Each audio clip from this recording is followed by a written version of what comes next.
Dans ce nouvel épisode de Pimp ta cuisine d'EHPAD, direction la Côte d'Azur, plus précisément le Canet.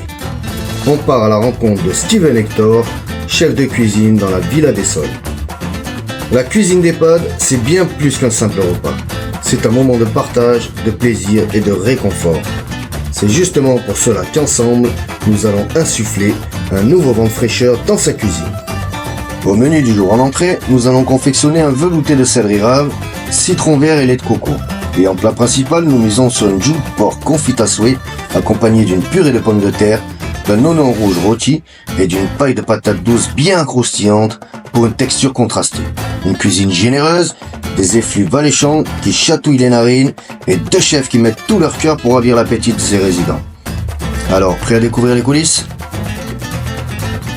Ça a changé l'EHPAD. Hein ? Allez, c'est parti, on va y aller. Quelqu'un ? On va pas être là. Oh, Steven ! Greg, Comment ça va ? ça va?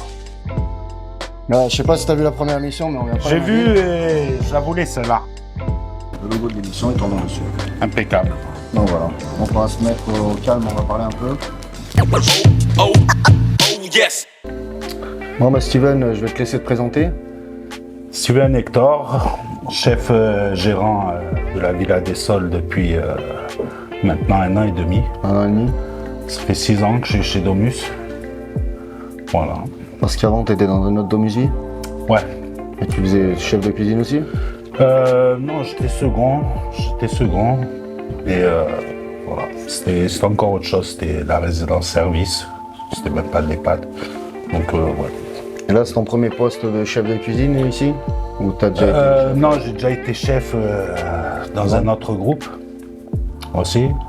Ça fait maintenant 15 ans que je suis dans le médical. Donc, Et donc qu'est-ce qui t'a amené, vers notre métier en fait ?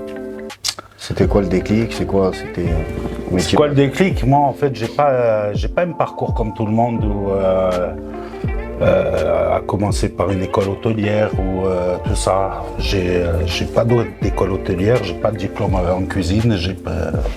Qu'est-ce qui t'a amené dans la cuisine alors ? Ben écoute, un jour, par hasard, je suis rentré dans une cuisine, hein, Ouais. et puis je suis jamais sorti, hein, écoute. Et ça me va très bien jusqu'à maintenant. J'arrive à faire de belles choses, j'ai appris de belles choses, je travaille avec de bonnes personnes, donc voilà. Ouais, super. Donc c'est vraiment un métier passion pour toi, quoi. Ouais. Ça l'est devenu, comme je t'ai dit, hein, je suis Ouais, ça rentré. n'était pas au départ, t'es tombé par hasard. Et... Voilà, je suis arrivé par hasard dans une cuisine, et j'en suis jamais ressorti et puis voilà. Et t'en ressortiras jamais. Je pense pas. Alors explique-nous un peu, tu as combien de résidents, combien d'unités, combien de monde vous êtes en cuisine à travailler ? Ben déjà, on est 2 par jour en cuisine à travailler, Tous les jours. tous les jours. On a 84 résidents, dont 22 mixés, Ouais, une vingtaine d'hachés aussi. une vingtaine d'hachés, Voilà. c'est tout bon. Donc on avait céleri au moulin de base dans ton menu. Donc on va partir sur un velouté de céleri. Après on va l'embellir un peu avec un toast, avec une petite mayonnaise à l'ail, colorée un peu au spigol. Sur le plat on va partir sur de la joue de porc. On va la faire confire. On aura un oignon rôti. On va bien faire rôtir, bien confit aussi. Une purée de pommes de terre maison. Et on va faire de la paille de patates douces. Ça m'a l'air bien. Ça te va ? Ouais, impeccable. Je t'ai amené Jean-Paul aujourd'hui pour, vu qu'il est de la région, et il connaît tout ce qui se passe aux alentours sur le bio. Bon. Donc aujourd'hui, moi, je suis là pour te parler du bio, pour essayer de te donner envie, de discuter un petit peu. On est de la même région tous les deux. Aujourd'hui, il faut savoir que moi, je travaille avec des sociétés vraiment spécialisées dans le bio. Et ça serait bien que tu puisses peut-être en discuter pour savoir si tu as un budget pour ça à définir avec ta direction. Qu'est-ce que tu en penses ? Je sais pas si c'est faisable. On peut toujours demander, mais Est-ce que Mais c'est là- quelque chose qu'on peut faire remonter comme information ? bien sûr. Parce que toi, tu vois, à côté d'ici, on a Nature 10, qui est à Grasse, qui est un fournisseur qui est un fournisseur 100% bio. Ils ont des serres, ils produisent des légumes Donc toi, ça serait du local, ça serait vraiment que du bénéfice pour toi? Ah bah oui, bien sûr. Ça rentrerait dans la loi Egalim en plus. Alors la loi Egalim, c'est 50% des produits en développement durable, dont 20% de bio. T'inquiète pas, aujourd'hui en restauration collective, la moyenne nationale, elle est de 6%. Donc ça, c'est la moyenne nationale. Il faut tendre vers les 20%, puisque c'est la loi. Mais en même temps, il faut aussi se donner les moyens. C'est pas toi tout seul dans ton coin qui va pouvoir le faire. Il faut vraiment que ta société, les sociétés d'aujourd'hui en restauration collective, portent ce projet. Donc tu as Nature 10, tu as Proxydélis qui est dans le sud-ouest aussi, qui fait des produits bio. Et enfin, tu as aussi Biofinesse qui est 100% bio. Ouais, non, moi je suis pas contre de travailler des produits bio. Hein. De toute façon, c'est dans l'air du temps en plus. Donc pourquoi pas? Moi, ce que je propose souvent, c'est de commencer par les fruits et légumes. Après, passer aux produits secs, les pâtes, le riz, les légumineuses, tout doucement. Et c'est comme ça qu'on arrive à faire rentrer le bio dans les établissements et de monter sur l'objectif de 20%. Et plus, hein, si affinité. Mais déjà, si on arrive tous déjà à 20%, c'est quelque chose qui pousse la production française, parce que le bio, c'est vraiment de la production française. Et ça aide nos agriculteurs, et je pense qu'aujourd'hui, les agriculteurs, c'est un sujet de société. On le voit actuellement, hein, d'ailleurs. Hein. Bon, ben, on va espérer qu'on arrive tous ensemble à faire évoluer le bio en restauration collective. On est vraiment acteurs de ce secteur d'activité. On peut aider nos agriculteurs, nos éleveurs, et il faut qu'on le fasse tous ensemble. Ben, merci de m'avoir invité, Greg. C'est avec plaisir. Et puis à bientôt. Oh, yes. Bon Steven, ce qu'on va faire, tu vas commencer par faire tourner le céleri dans la parmentière, le céleri rave pour le velouter. Derrière, tu vas balancer tes patates dedans, tes pommes de terre, pardon. Et moi, en attendant, je vais faire les oignons pour le velouter et pour l'ajout de porc qu'on va faire. Et puis, c'est parti. Ouais, pas de problème. C'est bon, t'es chaud? Allez, go. Allez, bah c'est parti.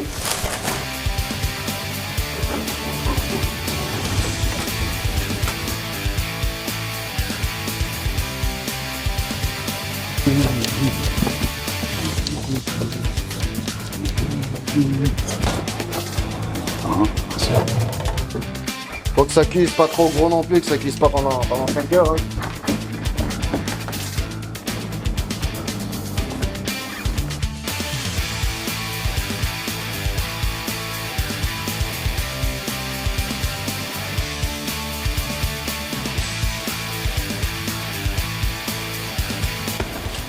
On va y caler un peu du chou rouge dedans là. J'ai du chou rouge. Dans le velouté, là, mais ça y est, je l'ai déjà dans la main là. Et il a trouvé mon chou rouge de la semaine prochaine quand même, hein. Ah mais je t'en prends qu'un, t'inquiète pas. Là, on va les glacer au vinaigre. Tu sais pourquoi? Dis-moi. Parce que ça accentue la couleur du chou. Ça va te faire une couleur bien flashetée. Ouais. Et du coup on aura un velouté qui va ressentir rose à peu près. Un petit peu rosé. Ouais. Allez. Lance les oignons, de l'huile, des oignons. L'huile, oignon, tu balances ça après dedans. Le céleri. Faut bien le laisser colorer. Hein. Là le reste du chou rouge, on va s'en servir pour la déco. Sur le toast. Donc on a mis juste un demi chou rouge dans le velouté. Histoire que ça colore un peu le velouté, que ce soit bien joli, bien rosé. Et là tout le reste, on va l'émincer finement. Et on va le faire mariner. Et on va s'en servir pour la coco du toast. Ça vraiment à la fin, une fois que ça s'est bien remis, tu balances. Et tu laisses revenir un peu, tu laisses tuer. Et tu déglaces au vinaigre. Hein? Il va falloir nous chanter des chansons du Sud. Hein. Il n'y a rien, Joule. Il n'y a pas de chanson. Trop perforé ton. Laisse trop perforé. Là-bas, la Bon, plante. là, c'est à la plante.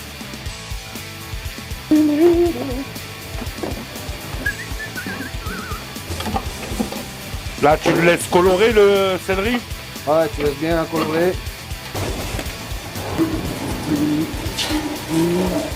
C'est parti.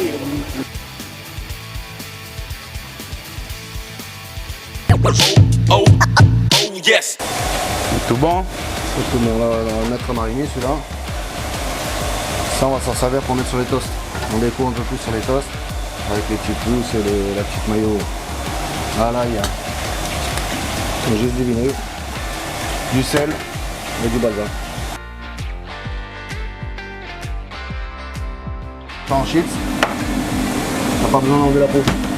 Pas besoin. Là, on les a bien lavés. Voilà, ça, je vais juste les faire comme ça. Voilà ce que ça donne. Ouais, ça c'est du fil. Hein. C'est du fil. On va les laisser tremper dans l'eau pour enlever l'amidon pour pas qu'il s'accroche dans les plis. Et tu auras ta paille. On va bien les laisser tremper avant.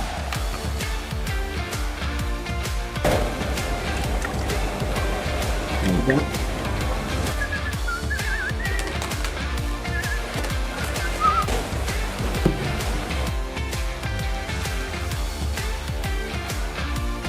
Vraiment si. Avant, arrière, avant, arrière, avant, arrière.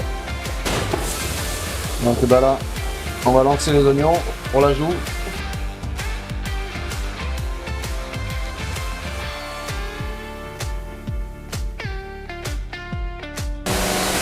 Ouais, toi t'as toujours été dans le sud, toi Steven? Toujours. Toujours depuis, t'es né là en fait? Toujours, je suis né ici moi. T'es né là, 100%... 100% sudiste. 100% sudiste. Ouais. Bien. Je connais pas de chanson là. Y a pas de chanson dans mon... Non, il n'y a pas de chanson dans le Nord. Oh, j'ai pas envie de te les chanter. Ah, il est timide, il est timide. T'as raison. Je suis timide et je reste dans le cœur et dans le geste.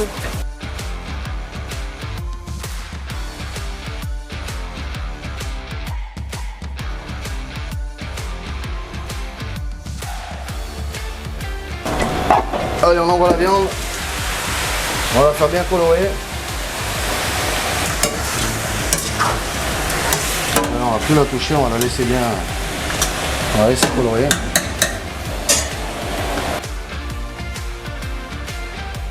Bon, bah là, on va mettre un peu de vinaigre balsamique histoire de faire colorer le chou rouge pour avoir une belle coloration du velouté derrière.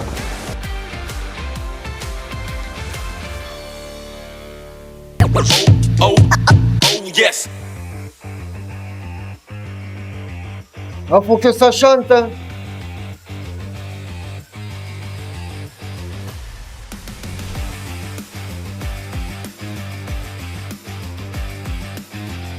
Voilà, on va rajouter un peu d'ail. Là, on va envoyer les pruneaux. Voilà, on va en mettre quand même un petit peu. Hein. Et ça va servir à lier la sauce déjà. Et ça va apporter le côté sucré de la sauce. Là, maintenant, on va déglacer au vin blanc pour récupérer tous les sucres de la viande. On va rajouter un peu parce qu'on aime bien.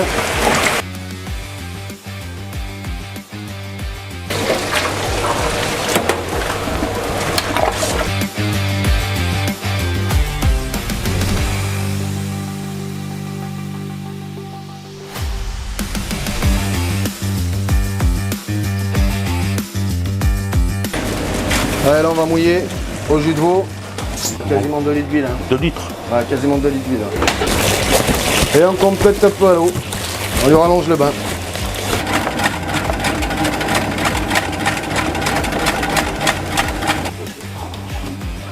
Ça va comme ça?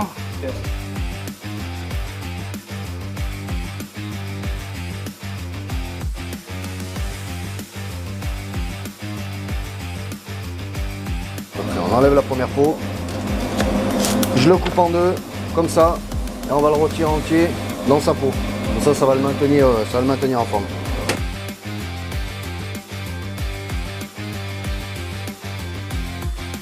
Voilà, regarde, on va mettre juste un peu d'huile. Ça m'a pris quoi comme temps? Ça m'a pris du tout mon temps. Ouais. Tu le prends, tu le coupes en deux, tu enlèves la première peau, tu le coupes en deux, tu mets un peu d'huile. Un peu de sel. Même le sel tu peux un petit peu charger parce que l'oignon c'est vachement doux et du coup ça perd vachement après au niveau du sel. Ça c'est bon. Un peu de romarin parce qu'on est dans le sud. Bon.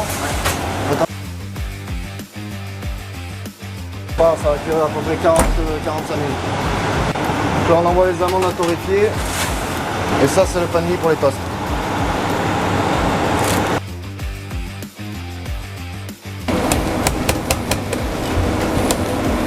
Normalement c'est biscotto qu'ils ont dans le sud. Ah bon ça? Salaud.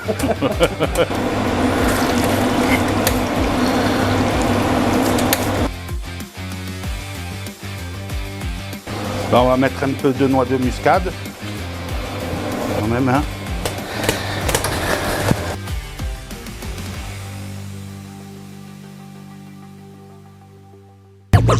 Oh, yes.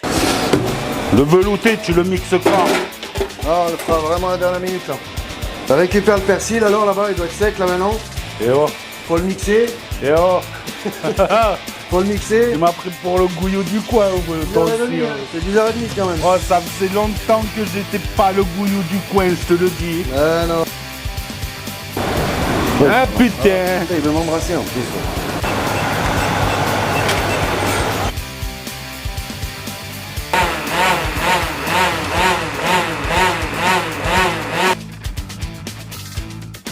Ouais.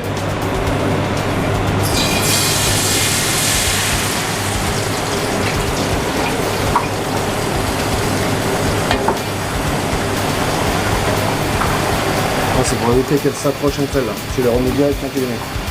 Après une fois que ça va toujours s'accrocher un petit peu. Le poisson du Canet. Il est beau et il est frais.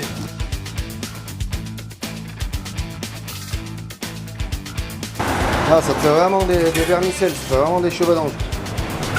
Bon. Ouais. Là, c'est comme ça, tu vas juste saler doucement. Tranquille. Et on recommence.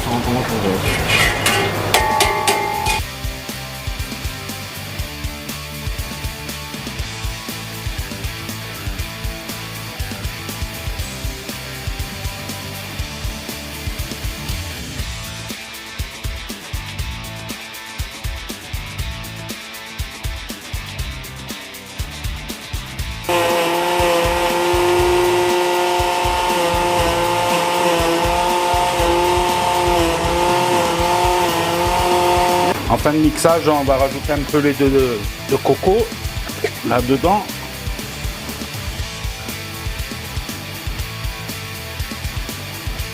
Rajouter un peu de citron vert en fin de mixage.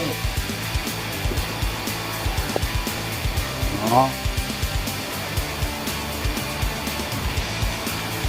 Faut lui donner un peu de peps. Un peu de peps.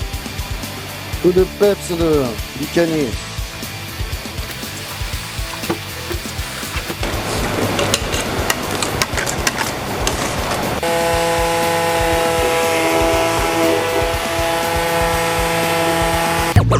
Oh, yes. Celles du milieu, elles sont salées, Ouais, Greg? après c'est salé le reste.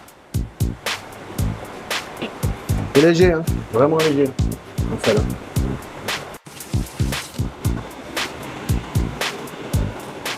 Non?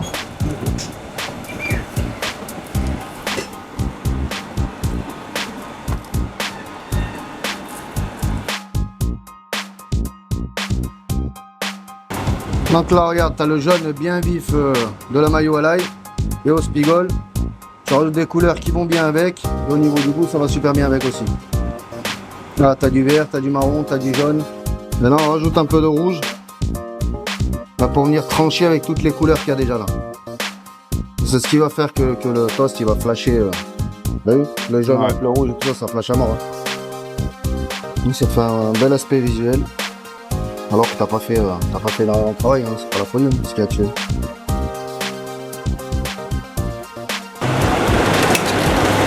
Bon, on va sortir la viande, c'est bien confit déjà. On va voir, hein. S'écrase. C'est du beurre. Et on va finir la sauce, on va la faire réduire un peu, on va la monter au beurre pour terminer. Qu'elle soit plus lisse, plus onctueuse et plus brillante.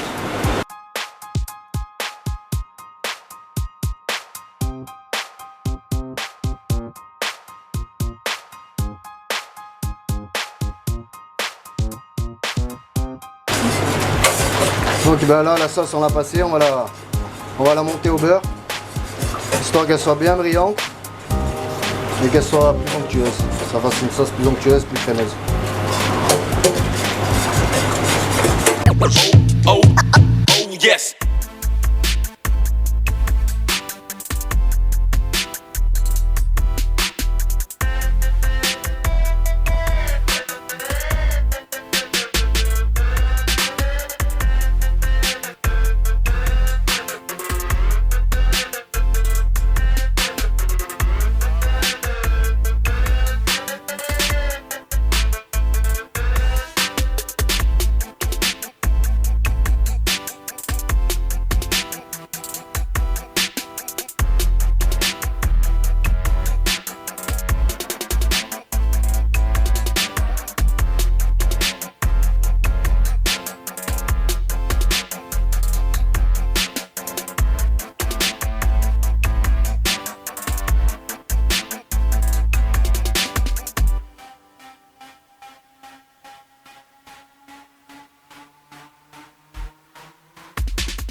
Ça a changé les pâtes.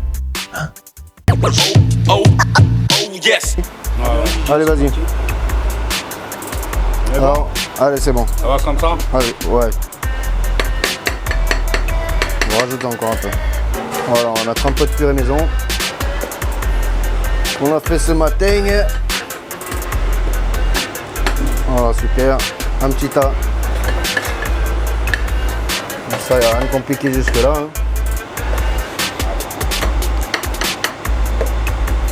Voilà, après tu passes derrière moi. On va mettre l'ajout de porc qu'on a confit ce matin. Ouais. Là, Steven, tu viens arroser avec la sauce.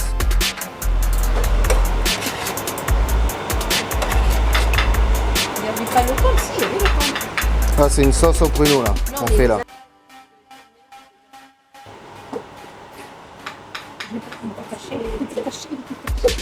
Voilà la dernière. On va venir mouiller ça avec la sauce au pruneau. Voilà. Voilà, voilà.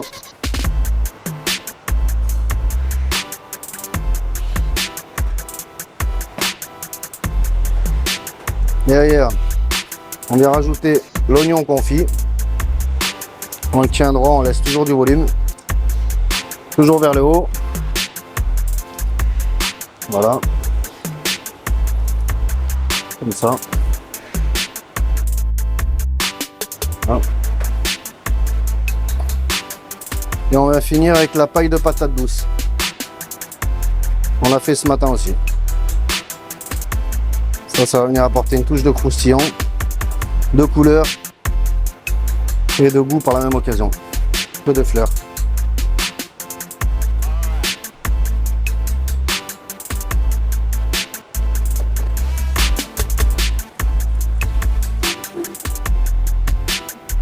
Et voilà.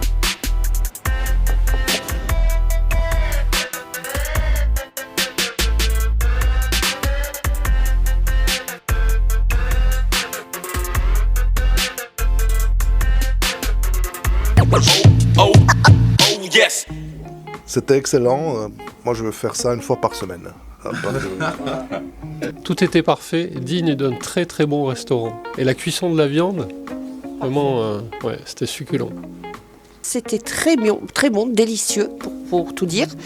C'était goûteux à réitérer. Alors c'était très très bon, un jeu de texture incroyable et assez étonnant avec l'oignon comme ça, c'était surprenant et délicieux. Une cuisine traditionnelle mais tellement bien présentée où tous les produits sont mis en valeur. Moi j'adore.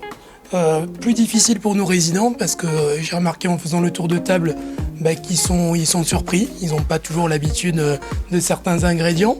Mais je pense que c'est à refaire, il faut insister, il faut communiquer auprès de nos résidents pour mettre en valeur votre travail, le travail de l'équipe, le travail de Steven, de Grégory et de Ludo. Merci à vous en tout cas de vous être déplacés là sur la résidence. Alors c'était un vrai délice, l'entrée était exquise avec une découverte de la texture du céleri. Donc tout était parfait, le plat était excellent. Merci à vous de vous être déplacés sur la résidence, c'était une nouveauté pour nous. Merci. Un repas d'une belle qualité, un super service. Merci à vous et pour la résidence et les résidents. Bonjour, belle présentation, très goûteux. Alors je mettrai un 9 sur 10 pour la cuisine et voilà, très bien. Yes. Ouais, maman Steven, tu vas me donner tes impressions sur la journée qu'on a passée. Écoute, moi Grégory, c'était une belle journée. On a fait du bon boulot, ça sort du quotidien. Écoute, j'ai fait un petit tour en salle, on a régalé les résidents, c'est le principal. Moi, je me suis régalé à cuisiner avec toi. Et voilà. Ah, c'est l'essentiel, du coup, mission accomplie, quoi. Ouais, carrément. Après, la chose de bien, c'est qu'on a même sondé la direction. Ça passe de l'IDEC au directeur et tout ça. Et ils étaient tous emballés aussi. Ouais, bien sûr, hein, de toute façon. Ça parle, les assiettes, elles parlent d'elles-mêmes, quoi. C'était sympa. En tout cas, merci de ton accueil, Steven. Je trouvais la région, je connaissais cette région, c'est pas une région que j'avais jamais faite.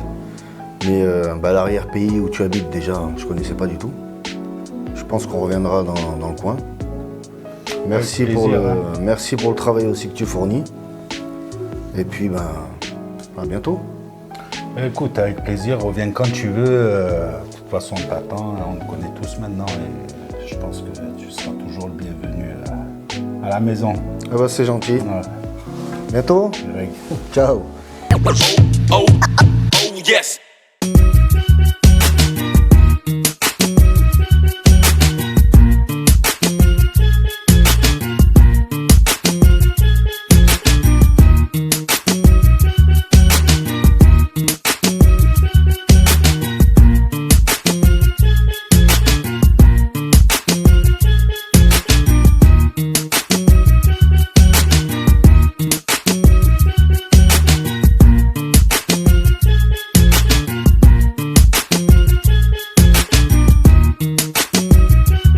Merci à tous mes sponsors, merci à tout le monde, merci à la cuisine collective et vive la cuisine collective.